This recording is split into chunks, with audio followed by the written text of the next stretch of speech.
अगस्त 2025 तक पाकिस्तानी घरों को कुकिंग ऑयल की लगातार ऊंची कीमतों से बहुत ज्यादा प्रेशर का सामना करना पड़ रहा है। लोकल मार्केट्स और सुपरमार्केट्स का एक छोटा सा सर्वे आपको पता है, आम कंज्यूमर के बजट के लिए एक मुश्किल रियलिटी बताता है। ब्रांडेड कुकिंग ऑयल के एक स्टैंडर्ड 1 लीटर या 1 किलोग्राम पाउच की रिटेल प्राइस अब 550 से 580 पाकिस्तानी रुपए के बीच है। ज्यादा क्वांटिटी में खरीदने वाले फैमिलीज के लिए एक 5 लीटर के कंटेनर से भी खास राहत नहीं मिलती, जिसकी कीमतें 2,800 से 3,000 रुपए के बीच फिक्स हैं। इस ज्यादा कीमत की वजह से एक जरूरी किचन की चीज भी लग्जरी आइटम जैसी लगती है, जिससे कई लोगों को डेली खाने में इसके इस्तेमाल को ध्यान से यूज करना पड़ता है। प्राइस हर जगह एक जैसी नहीं है। ब्रांड, ऑयल के टाइप और पैकेजिंग फॉर्मेट के हिसाब से इसमें बहुत फर्क है। डालडा, मेजान और सूफी जैसे बड़े ब्रांड्स अक्सर खुद को प्रीमियम कैटेगरी में रखते हैं।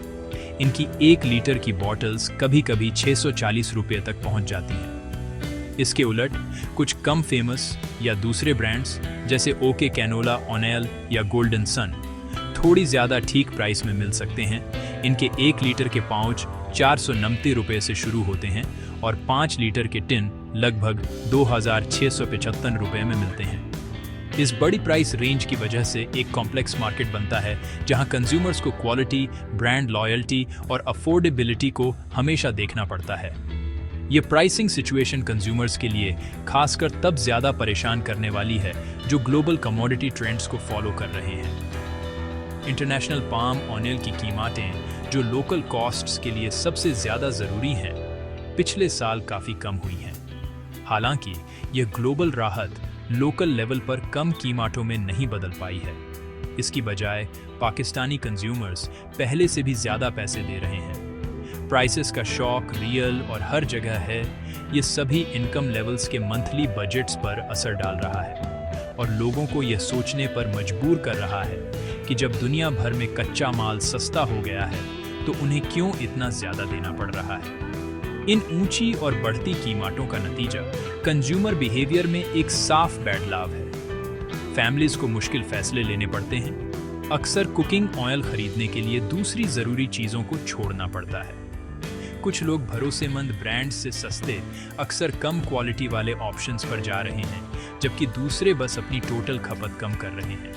ये क्राइसिस सिर्फ एक इकोनॉमिक डेटा पॉइंट नहीं है, ये एक डेली स्ट्रगल है जो पूरे देश की किचन्स में चल रहा है, कुकिंग की परंपराओं को बदल रहा है और फैमिली के खाने को तैयार करने के सिंपल से काम में फाइनेंशियल टेंशन बढ़ा रहा है।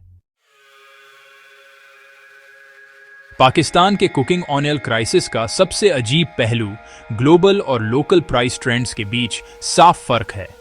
पिछले साल इंटरनेशनल पाम ऑयल की कीमतें 34 से 25% तक कम हुई हैं। लॉजिकली इससे पाकिस्तानी कंज्यूमर्स के लिए कुकिंग ऑयल सस्ता होना चाहिए था। हालांकि जमीन पर रियलिटी बिल्कुल उलट है। इसी पीरियड में लोकल रिटेल कीमतें असल में 6.5 से 10% तक बढ़ी हैं। ये डिस्कनेक्ट प्रॉब्लम की जड़ है।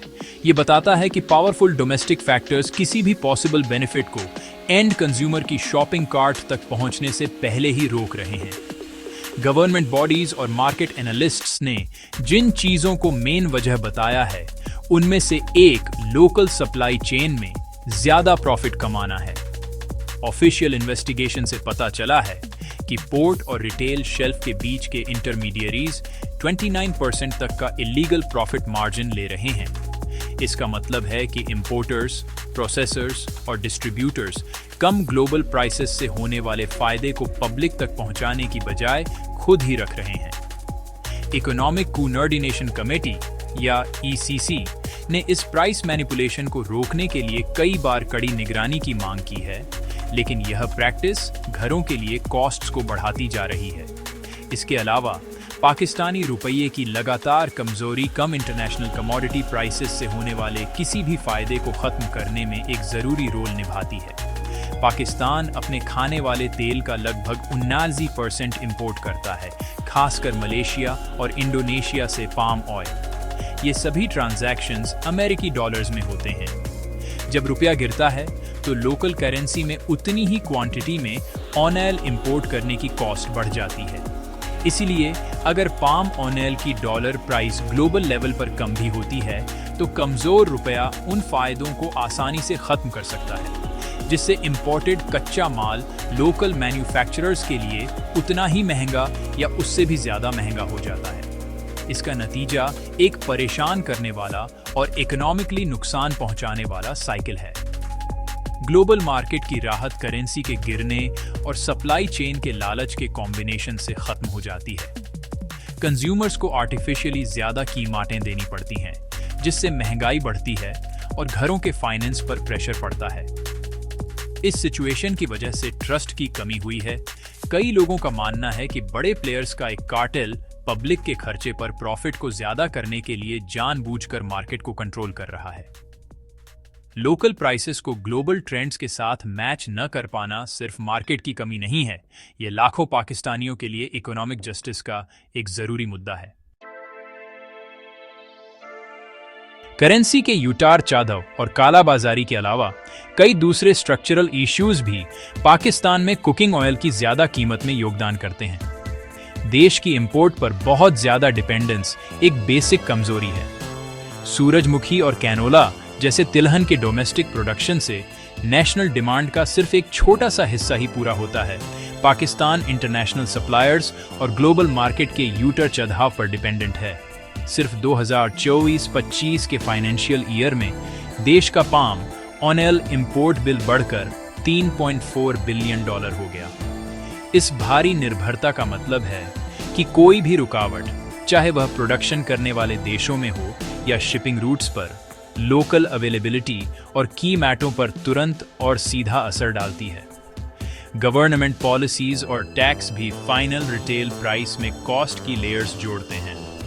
2025 का फेडरल बजट फॉर एग्जाम्पल खाने के तेल और घी पर लगभग 10 रुपये प्रति किलोग्राम की सीधी बढ़ोतरी का कारण बना, जिससे पिछले साल के बजट के बाद हुई प्राइस हाइक्स और बढ़ गईं। जबकि इन टैक्स का मकसद रेवेन्यू जनरेट करना है, वे कंज्यूमर्स पर एक एक्स्ट्रा बोझ डालते हैं जो पहले से ही ज्यादा कॉस्ट से जूझ रहे हैं। इसके अलावा रेगुलेटरी इनएफिशिएंसी और कस्टम्स प्रोसीजर्स में बार बार बैडलाव से बाधाएं आ सकती हैं। 2025 की शुरुआत में एक खास घटना में 300,000 ton palm oil port Qasim में एक नए कस्टम्स सिस्टम की वजह से फंस गया था, जिससे आर्टिफिशियली कमी हुई और कीमतें लगभग रातों रात बढ़ गईं। स्मगलिंग की प्रॉब्लम मार्केट को और खराब करती है और कमी को बढ़ाती है। सब्सिडी वाले या लीगली इंपोर्टेड कुकिंग ऑयल की बड़ी क्वांटिटी को इलीगली बॉर्डर पार अफगानिस्तान ले जाया जाता है, जहां कीमतें ज्यादा हैं। यह इलीगल ट्रेड पाकिस्तान के अंदर उपलब्ध सप्लाई को कम करता है, जिससे लोकल कंज्यूमर्स के लिए कीमतों पर ऊपर की तरफ प्रेशर पड़ता है। लॉ एनफोर्समेंट एजेंसीज इस सीमा पार स्मगलिंग को प्रभावी ढंग से रोकने में संघर्ष कर रही हैं, जो नेशनल इकोनॉमी को नुकसान पहुंचाती है और यह सुनिश्चित करती है कि लोकल सप्लाई कभी भी डिमांड को पूरा नहीं कर पाती, जिससे मार्केट सेलर्स के फेवर में रहता है। आखिर में लॉजिस्टिकल इनएफिशिएंसी और रीजनल प्राइस के अंतर एक जरूरी रोल निभाते हैं। कराची के पोर्ट सिटी से अंदरूनी और रूरल एरियाज तक तेल पहुंचाने की कॉस्ट फाइनल प्राइस में एक बड़ा अमाउंट होती है। इन रीजन्स में कमजोर रेगुलेटरी ओवरसाइट भी रिटेलर्स को ज्यादा मार्जिन चार्ज करने देती है। नतीजतन पंजाब, खैबर पख्तूनख्वा और बलूचिस्तान जैसे प्रोविंसेस में कंज्यूमर्स अक्सर कराची में किसी के मुकाबले उसी प्रोडक्ट के लिए ज्यादा पैसे देते हैं। ये सभी फैक्टर्स इंपोर्ट पर निर्भरता और टैक्स से लेकर स्मगलिंग और ट्रांसपोर्ट कॉस्ट तक एक परफेक्ट तूफान बनाते हैं, जो कुकिंग ऑयल की कीमतों को बहुत ज्यादा रखता है। इस मुश्किल इकोनॉमिक माहौल में कंज्यूमर्स को अपने घर के बजट को इफेक्टिवली मैनेज करने के लिए ज्यादा स्ट्रैटेजिक और जानकार बनना होगा। पहला स्टेप है अलग अलग ब्रांड्स और स्टोर्स में प्राइसेस को एक्टिवली कंपेयर करना। आदत की वजह से एक ही ब्रांड पर न टिके रहें, बल्कि हर बार शॉपिंग करते समय अवेलेबल ऑप्शंस को देखें। जबकि प्रीमियम ब्रांड्स क्वालिटी के बेनिफिट्स दे सकते हैं, कई मिड रेंज या बजट फ्रेंडली ब्रांड्स बहुत कम कीमत पर एक बिल्कुल ठीक प्रोडक्ट देते हैं। ऑयल के टाइप जैसे पाम, सोयाबीन या कैनोला को कंपेयर करने के लिए लेबल पढ़ना भी आपकी कुकिंग नीड्स के हिसाब से ज्यादा कॉस्ट इफेक्टिव फैसला लेने में मदद कर सकता है। प्रमोशंस, डिस्काउंट्स और बल्क परचेज डील्स पर नजर रखना एक और जरूरी स्ट्रेटजी है। कई बड़े सुपरमार्केट्स और होलसेल स्टोर्स कुकिंग ऑयल पर समय समय पर सेल लगाते हैं। एक बड़ा 5 लीटर का कंटेनर खरीदना लगभग हमेशा छोटे 1 लीटर के पाउच खरीदने से प्रति लीटर ज्यादा इकोनॉमिकल होता है, बशर्ते आपका बजट ज्यादा शुरुआती कॉस्ट के लिए ठीक हो। पड़ोसियों या फैमिली मेंबर्स के साथ खरीदारी को मिलाना भी बल्क प्राइसिंग का फायदा उठाने का एक स्मार्ट तरीका हो सकता है। इसके अलावा अपने लोकल स्टोर्स पर लॉयल्टी प्रोग्राम्स के लिए साइन अप करने से एक्सक्लूसिव डिस्काउंट्स और आने वाली सेल्स के अलर्ट्स तक पहुंच मिल सकती है। ट्रेडिशनल कुकिंग ऑयल के ऑप्शंस को देखना भी कुछ फाइनेंशियल राहत दे सकता है। डिश के हिसाब से कम ऑयल का इस्तेमाल करना या कुकिंग मेथड्स पर स्विच करना जिनमें कम फैट की जरूरत होती है, जैसे स्टीमिंग, ग्रिलिंग या एयर फ्राइंग, टोटल खपत को कम करने में मदद कर सकता है। कुछ रेसिपीज के लिए घी या मक्खन जैसे एनिमल फैट्स का इस्तेमाल किया जा सकता है, और जबकि वे हमेशा सस्ते नहीं होते, उनकी कीमतों को कंपेयर किया जाना चाहिए। गवर्नमेंट अनाउंसमेंट्स जैसे संभावित सब्सिडी या कालाबाजारी पर कार्रवाई के बारे में अपडेट रहना भी जरूरी है, क्योंकि ये डेवलपमेंट कभी-कभी मार्केट में टेम्पररी प्राइस एडजस्टमेंट का कारण बन सकते हैं। आखिर में पाकिस्तान की ज्यादा कुकिंग ऑयल की कीमतों से निपटने के लिए एक प्रोएक्टिव और मेहनती अप्रोच की जरूरत है। इसके पीछे के कारण इंपोर्ट पर निर्भरता, करेंसी की कमजोरी और सप्लाई चेन की इनएफिशिएंसी सिस्टमेटिक हैं और रातों रात ठीक नहीं होंगे। इसलिए पावर कंज्यूमर के पास है कि वह सही फैसले ले। ध्यान से बजट बनाकर, ब्रांड्स और प्राइसेस को कंपेयर करके, डील्स का फायदा उठाकर और कुकिंग की एडिटों को अपनाकर घर फाइनेंशियल प्रेशर को बेहतर तरीके से झेल सकते हैं। स्मार्ट शॉपिंग अब सिर्फ एक अच्छी डील ढूंढने के बारे में नहीं है, यह आज के पाकिस्तान में इकोनॉमिक सर्वाइवल के लिए एक ज़रूरी स्किल बन गई है।